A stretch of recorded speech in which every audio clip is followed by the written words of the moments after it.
So atong makita gani ang iyang mga gamit dire. Muni siya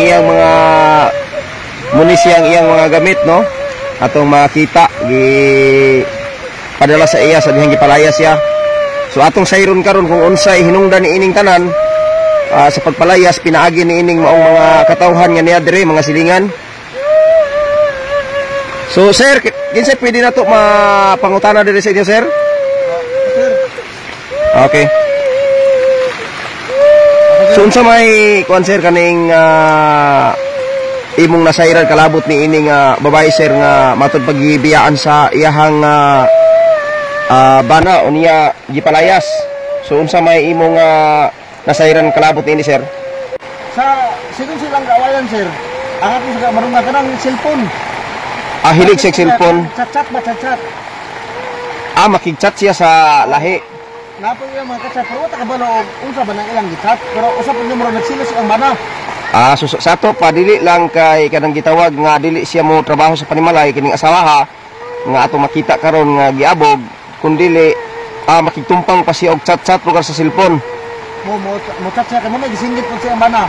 Nakusog daw siya mo reply chat sa mga ubang laki ba. So bago po siya nakabalo, sir. Bago na nakabalo sa Facebook. Bago lang siya nakabalo sa kanang gitawag Facebook. Oo. Nag-chat siya sa mga laki nga wala. Kung may mo chat siya mo reply. Mo reply siya.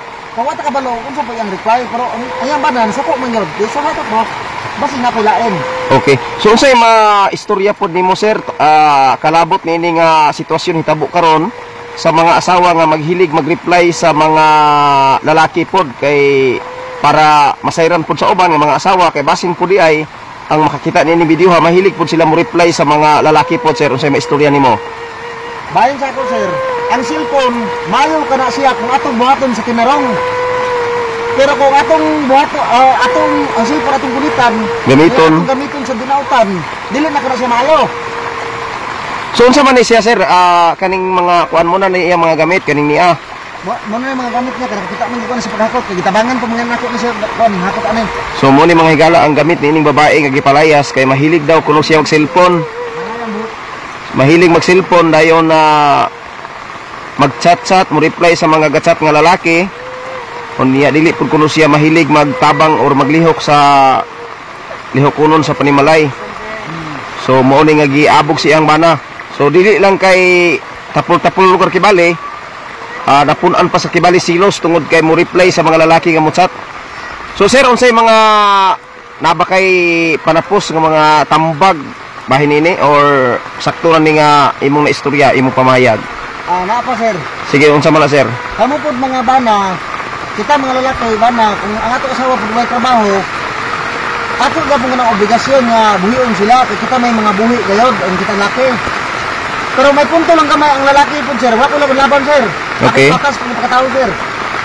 Ang punto pud sa lalaki usa nga gipalayas ni kay gawas nga tapulan cellphone kanang chat-chat. Oh. Pero bahin ka ko, dili unta mo sa ito sa namin nga hitabo. Kada wala kay naubusan na kayo yung mga gamit to. Ako ba na hurunaon sa unta sa makadaghan ba? Para dili sa amin ka mo ato mo ni. Okay. Taga Konda man ni, sir. Taga Cebu. Taga Cebu ni, sir. Sa Bukid sa Ginting sa Cebu. So, mo ni mga higala no ang opinion ni sir nga kung minyo na pud lagi, dili na pud angayan mag-reply anang mga mo chat-chat mo text o unsa ba diya nga pagkontak pinaagi social media. Kaya lisod kayo mga higala ang iyon ani nga sitwasyon. So muni ang hitabo diri karon sitwasyon taliwala sa kakusog sa ulan og baha no ato makita sa kalsada. So muni siya ang sitwasyon diri. So sir, wala na ba kay lain maistorya, sir? Wala na ako sir, pero nato doon si panawagan siyang bana. Sige. Kasi mausap ang plano, yung panawagan. Ma'am, basig doon na kay panawagan. Panawagan ko ni Joseph. Kasi kailan, ma'am? Kasi ka, ma'am? Joseph. Ha? Joseph, Alpario. Sige, ma'am, isulti yung sa imong panawagan sa imong bana. Joseph Alpario. Si Joseph Alpario ko, sir. Lagi, sige. Sige, ma'am, ipanawagan. Imong gusto ipanawagan. Panawagan ko na iya. Hindi ka na yung dito na sa kulang na ko.